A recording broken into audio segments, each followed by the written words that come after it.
ചെങ്കടലിലെ നിർണായക നീക്കങ്ങളിലെല്ലാം അമേരിക്കയ്ക്കും ഇസ്രയേലിനും പിഴവ് സംഭവിച്ചിരിക്കുന്നു.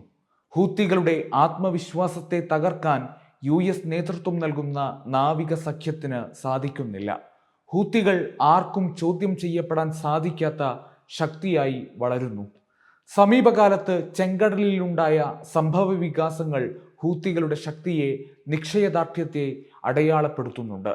അതോടൊപ്പം ലോക ജനതയ്ക്ക് ശക്തമായ സന്ദേശം കൂടി പകർന്നു നൽകുന്നതാണ് ചെങ്കടലിലും ഏദൻ ഉൾക്കടലിലും ഉണ്ടായ ഹൂത്തികളുടെ മുന്നേറ്റം.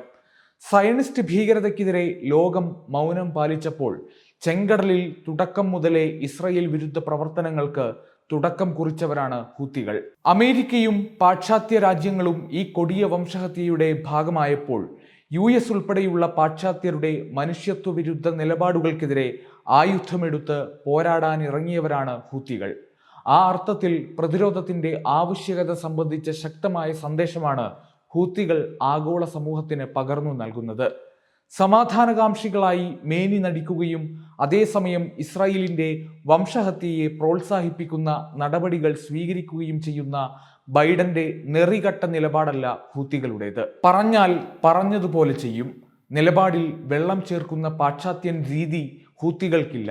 പാശ്ചാത്യരും സയനിസ്റ്റ് രാജ്യവും ഹിംസയുടെ വഴി തെരഞ്ഞെടുത്തപ്പോൾ അതേ വഴിയിൽ പ്രതിരോധം തീർക്കാൻ ഹൂത്തികളും നിർബന്ധിതരായി. തീർത്തും ന്യായമായ പ്രതിരോധത്തിന് ഹിംസയുടെ വഴി തെരഞ്ഞെടുത്ത ഹൂത്തികളെ തീവ്രവാദ ഗ്രൂപ്പായി ചിത്രീകരിക്കാനും വംശഹത്യയ്ക്ക് കൊടിപിടിച്ച പാശ്ചാത്യരെ സമാധാനകാംക്ഷികളായി ഉയർത്തിക്കാട്ടാനും ചില അന്താരാഷ്ട്ര മാധ്യമങ്ങൾക്ക് എളുപ്പം സാധിച്ചു. ചെങ്കടലിലും ഏദൻ ഉൾക്കടലിലും ഇസ്രയേൽ ബന്ധമുള്ള കപ്പലുകൾക്കെതിരെയുള്ള യമന്റെ നാവിക പ്രവർത്തനങ്ങൾ തടയാൻ US-നും സഖ്യകക്ഷികൾക്കും കഴിയുന്നില്ലെന്ന ആത്മവിശ്വാസത്തിൽ തന്നെയാണ് ഹൂത്തികളുള്ളത്. യമൻ സായുധ സേനയുടെ ബാലിസ്റ്റിക് മിസൈലുകളെ US-ഉം ബ്രിട്ടീഷ് നാവികസേനയും ഭയക്കുന്നുവെന്നും പാശ്ചാത്യ നാവികസേന യൂണിറ്റുകൾ യമൻ പ്രദേശത്തേക്ക് അടുക്കുന്നില്ലെന്നും ഹൂത്തി നേതാവ് അബ്ദുൽ മാലിക് അൽ ഹൂത്തി അദ്ദേഹത്തിന്റെ ടെലിവിഷൻ പ്രസംഗത്തിലൂടെ പറയുന്നു. ഹൂത്തി നാവിക സൈന്യം ഇതുവരെ ഇസ്രയേൽ, US, ബ്രിട്ടൻ എന്നീ രാജ്യങ്ങളുമായി ബന്ധമുള്ള 166 വ്യാപാര കപ്പലുകൾ ആക്രമിച്ചിട്ടുണ്ടെന്നാണ് കണക്കുകൾ സൂചിപ്പിക്കുന്നത്. ഇസ്രയേൽ ഉദ്യോഗസ്ഥരടക്കം യമന്റെ സൈനിക ശേഷിയെ ഭയപ്പെടുന്നുണ്ടെന്നാണ് അബ്ദുൽ മാലിക് അൽ ഹൂത്തിയുടെ നിരീക്ഷണം. ചെങ്കടലിലെ യമൻ സേനയുടെ പ്രവർത്തനങ്ങൾ കാരണം സയനിസ്റ്റ് ഭരണകൂടത്തിന് അമിതമായ സാമ്പത്തിക ചിലവുകൾ ഉണ്ടാകുന്നുവെന്ന് ഇസ്രായേലിന്റെ institute for national security studies സമ്മതിച്ചതായും അദ്ദേഹം അഭിപ്രായപ്പെടുന്നു. യമന്റെ ഇസ്രായേൽ വിരുദ്ധ ഓപ്പറേഷൻ തടയാൻ US പരമാവധി ശ്രമിക്കുന്നുണ്ടെങ്കിലും അതൊന്നും പരിപൂർണമായി വിജയിക്കുന്നില്ലെന്ന വിലയിരുത്തലുകളും ഏറെ ശക്തമാണ്.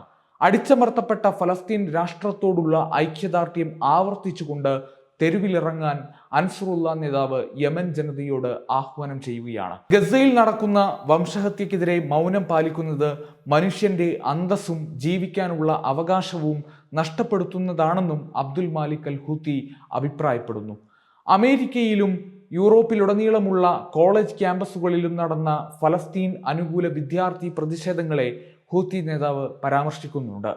ഫലസ്തീൻ രാഷ്ട്രത്തിന് ഐക്യദാർഢ്യം പ്രഖ്യാപിച്ച് പ്രതിഷേധിച്ച വിദ്യാർത്ഥികൾ ഉൾപ്പെടെയുള്ളവരെ യുദ്ധകുറ്റവാളികളെ പോലെയാണ് അമേരിക്കൻ പോലീസ് കൈകാര്യം ചെയ്തതെന്ന് അദ്ദേഹം കുറ്റപ്പെടുത്തി. തുടർച്ചയായി ഫലസ്തീൻ ജനത ക്രൂരമായ വംശഹത്യയെ അഭിമുഖീകരിക്കുമ്പോൾ ചില രാജ്യങ്ങൾ കാണിക്കുന്ന നിസ്സംഗതയെ നിശിതമായി വിമർശിക്കുന്നതാണ് അബ്ദുൽ മാലിക് അൽ ഹൂത്തിയുടെ പ്രസംഗം.